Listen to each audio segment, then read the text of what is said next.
What is up, everybody? This is Tikwe, also known as Richard, and today we're going to be doing cast game, focusing again on the French, playing against the Chinese on the map Confluence.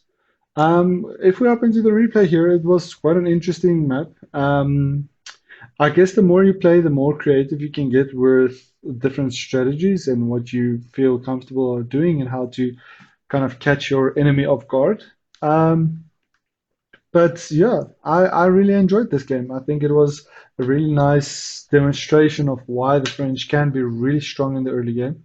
Um, Two main tips from me from the specific game is not to sit on too much resources for too long. I'm just going to close the resources here so it feels like a real game for you guys. We'll also hop into cinematic mode. Um, when you're starting off with the French, right, you have to kind of decide what you are willing to sacrifice or what you are willing to play against. As the French, I know the Chinese. They are really strong late game. They have insane capabilities now these days with their horsemen and specifically the fire lancers. And they get that already in the Castle Age, and obviously there's the Imperial Age upgrade of that. But mass fire lancers is, you know, a, like part of the horseman type of infantry. It's a light melee cavalry, and they've been buffed, so they get +1 range defense. So they are a little bit more tankier, and they are quite strong.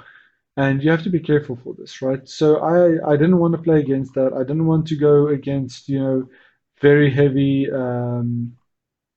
have the Chickenu and the elite Chickenu, the crossbowmen have, the veteran archers, which in themselves are quite strong, and grenadiers. So I don't want to play like game against China because they are a formidable foe and they can boom much better than the French can.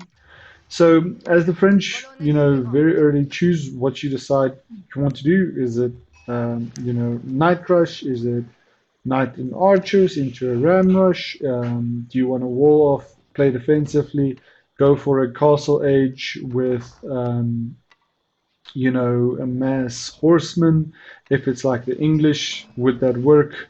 Get information on the enemy to see if they are actually booming, and then kind of decide from the information what you want to do.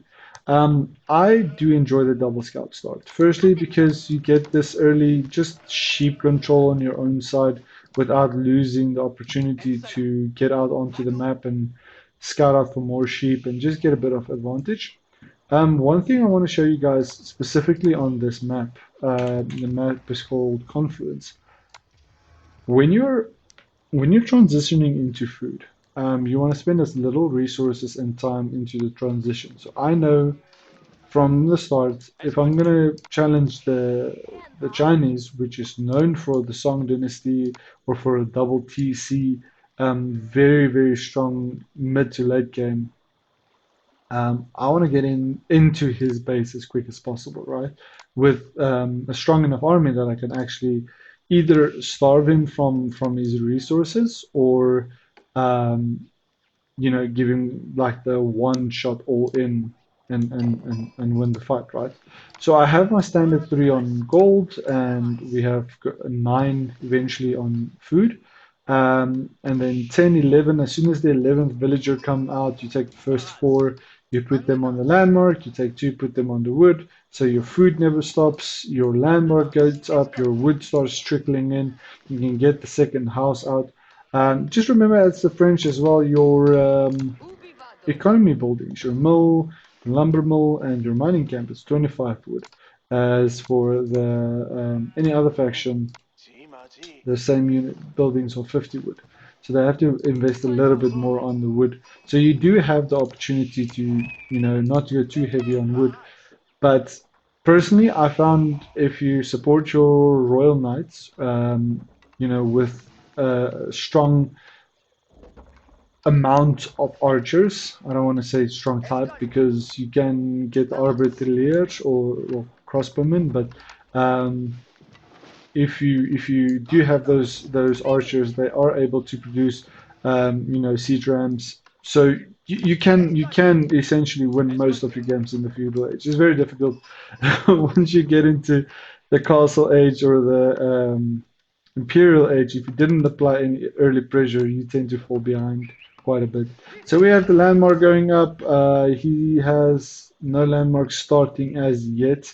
He's probably going to start it very shortly. If we look at the resources, he's waiting on the food. He invested more onto wood early on, I guess because he needs it for the mill and for the mining camp and so on. But yeah, he's already supposed to start his landmark. Why he didn't, I'm not sure. Maybe he's still learning. There we go. Or he's just new to the Chinese because he is a level 60 player. So okay, so right now, from my perspective, let's change the focus.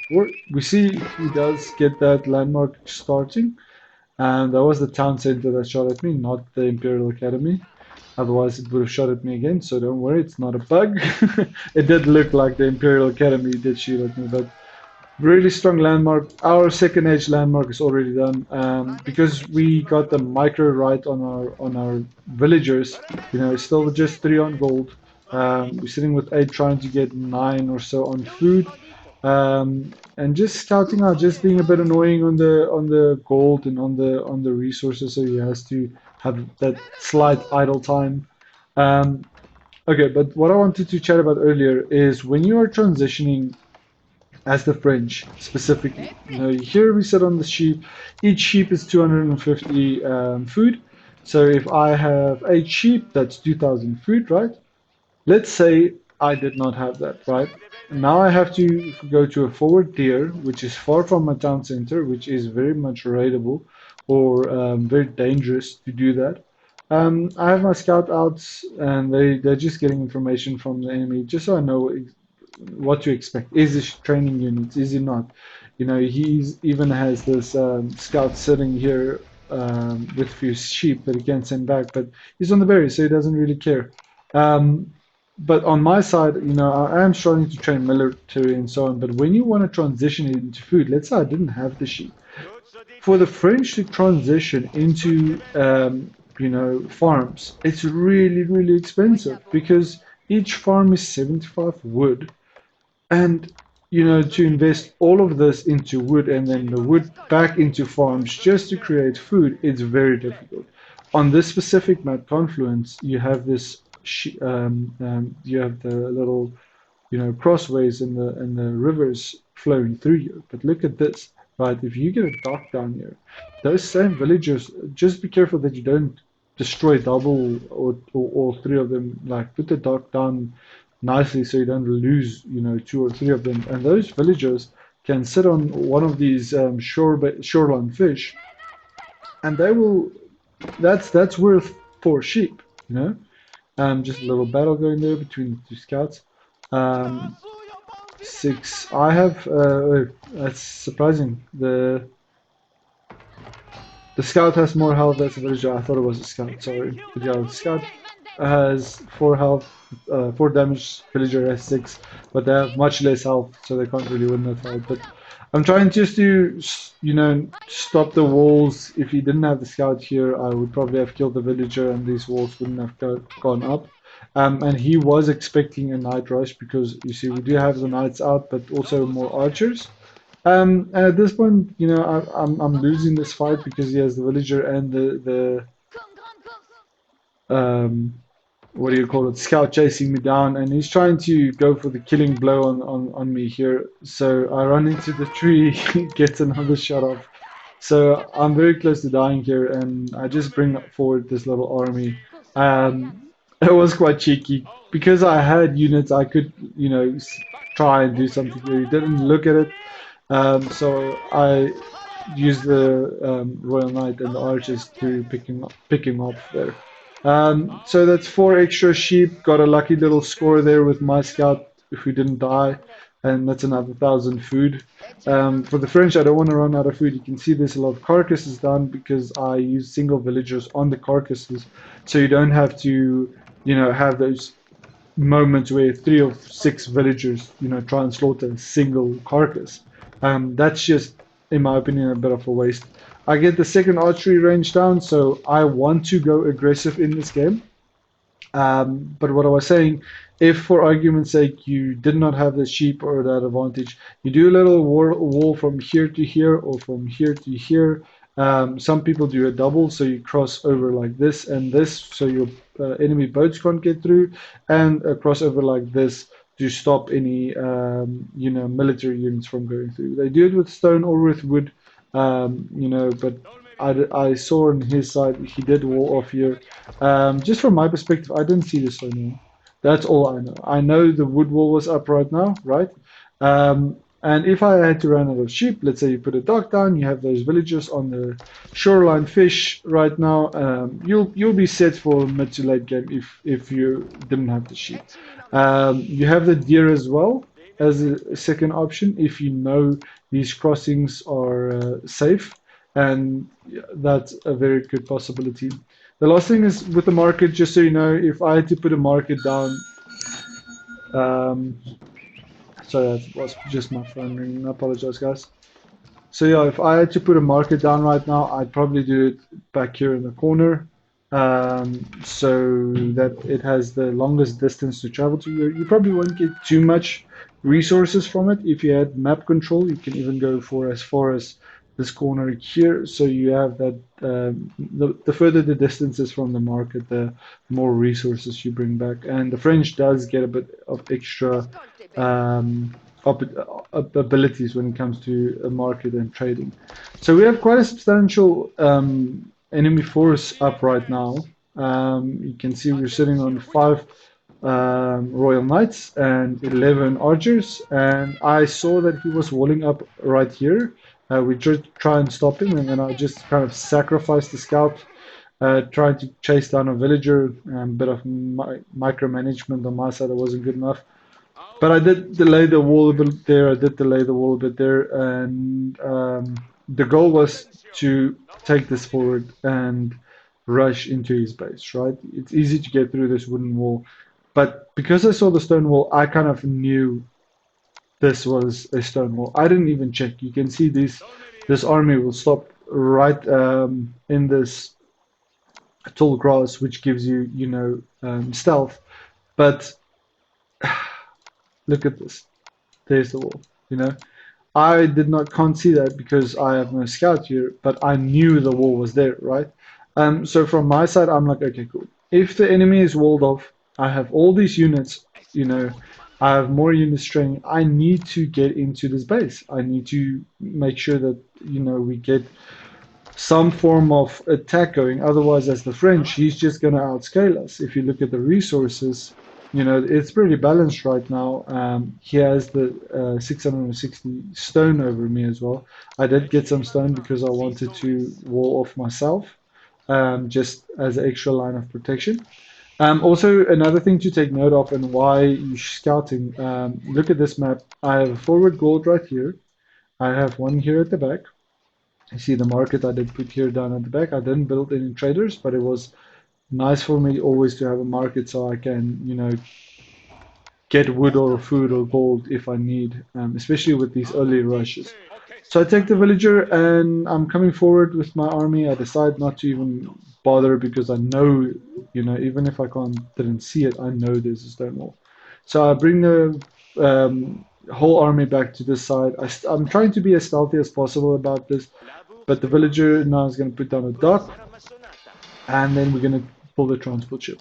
So now I need to get more onto wood so I can actually, have enough wood to build siege rams and actually go for a siege.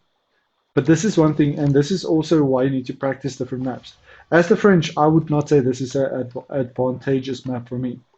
We have, the forward food that you can have here. Look at this side. There's 7,000 food that you can work with right here. So there's no shortage of food. You don't need to transition into deers. You don't need to go for a slow food source like berries, right? Berries is slower than sheep, sheep is slower than deer, deer is slower than fish. Fish is the fastest food source in the game. I get an outpost up here. I have the stone wall up here, so I know this side is kind of defended because I have the military force here. I did not see what he was doing, but from his perspective, he has the dynasty up. He has the double landmark up right there, and a double town center. Look at the amount of villagers that that he can produce, right? On an income per minute, he's outscaling the hell out of me right now. Because of the double town center and the Song Dynasty, he's training villagers at 13 seconds a villager. Mine is only at 17, so he's producing. He has the security in his mind on the stone walls. And then another thing to take note of on this specific map, Confluence, right? You have these little stealth forests that spawn on the edges of the map, right? This one didn't, it spawned a tree, but they're all random. So this whole army ran into this little stealth area, and I knew that because it was scouted earlier when our scout came through here, so I saw that was there. So my military units, I'm just waiting for this extra Royal Knight to come in. I'm getting this across, and this was actually supposed to be a blacksmith. I made a mistake. And there the blacksmith goes up. I speed build it because I want to get that siege engineering upgrade going. So immediately as it goes down, I get the siege engineering out. We'll get that shortly. I think I'm still playing around with the boat. But there we go. Siege engineering, steeled arrow, and fitted leatherwork. The first three upgrades. I do it in that order because you have the archers that provide extra damage. If they have a few men at arms like the English or a few royal knights and so on, it helps getting through that armor. Because it is just standard archers. They're not armor penetration units. So they do struggle against armored units. We're not training really any units right now. We're basically going for a bit of an all-in. I'm scared the fight doesn't work out, so I'm transitioning into the gold down this side. I didn't want to go up because I knew on the map there was only these heavy wood lines and the small little gold here. I saw the double gold veins here, the 8,000 gold veins down here. So that was, in my opinion, that if this had to go into a late game, a better point to expand into, and then more villagers, onto gold here. So you can see these villagers are almost out of food here. If I had to go down with a dock, they would have been very, very safely farming there, or they would have been able to, just put a mill down right here and farm this food that's here on the front, right? There's nothing up here, but those two sources of food is worth 8 sheep, right? So we have our units down here, and we're going for siege rams. And one thing I want to show you guys from his perspective, you can actually see into stealth forests if there's any outposts or any building or stuff happening. You can see there another ram is going down, right? From my perspective, I just put one down there, and you can see the stealth forest just kind of disappeared a little right there. He has the Barbican of the Sun, doesn't have line of sight here, obviously probably because the trade post is also a bit in the way. But I have the 4 siege rams, I have 17 archers, 11 royal knights. Any player with this amount of units running into your base, I'll be scared as well, right? So we are ready to take this fight out, but I have a bit of time. I was thinking of rushing the castle age so I can get that extra upgrade from the decarbonization from our horses. And then we have the villagers, but look at this, idle villagers right here, 14 idle villagers. This gold vein is going to run out, and that's another 8 idle villagers. These ones are farming gold and so on. I have one random villager here on food. Um, but but nothing special. Very bad management right now. But we are sitting on this army, and I'm going for like a one-shot all-in. So I keybind my rams to 4, my archers to cavalry to 5, my archers to 6. So you can kind of micromanage your army as you're fighting and pull them back You can tab between units as well to do that. You don't need the keybind to control and keybind them. But right now, 5 Rams is on this Barbican of the Sun, just taking that direct fire from the Barbican, and the cavalry is going for the economy, and the job of the archers is just to keep these Rams safe, right? So these spearmen would be a big threat for the Royal Knights, but because the Rams are the point of oof, that's very loud, because the Rams are actually the threat here, right? Um, the archers just need to defend these rams. That's all they need to do. So he does have a few chicken out. He has a few spearmen, and I just keep microing my royal knights. He could have, garrisoned them if he wanted to, but I think at this point he was like, "Holy smokes, what am I doing? How am I going to defend this?" Um, and we just siege down the second Imperial Academy, and obviously then we're going for the town center, getting those landmarks down, so we can go for a landmark victory. And as you can see, the archers just getting the control on this fight. The Chikenu are quite strong. They do have the ranged armor, but we do have those upgrades in place. We have the guild hole up, so our royal knights are hitting a bit harder as well. They get that decarbonization, so they're a bit stronger now. And yeah, that's GG, guys, because how to win on Confluence. You don't need to fight on these choke points. One little transport ship and this whole army was actually in his base. So just be careful of that. Be vigilant and have maybe a forward, what do you call it, outburst right here, like we did right here. So you can kind of just see what's going on. That's very important. And that's GG, guys. But thank you very much for watching. I hope you learned something from the game. Please do leave a like and subscribe if you enjoyed it. And I would appreciate your feedback if you think I can speak a little bit different or talk on it, different options or play styles of the French. I am a French main trying to prepare for the ranked season. It's probably coming out in February or so, but it's a really, really nice game. I think it's very balanced. I think the update was really good. I am still struggling against the Holy Roman Empire and especially the Delhi Sultanate these days, especially with how strong their economy is. So the French has to be aggressive early, but just take note of the map and how you can use it to your advantage. Thank you very much for watching and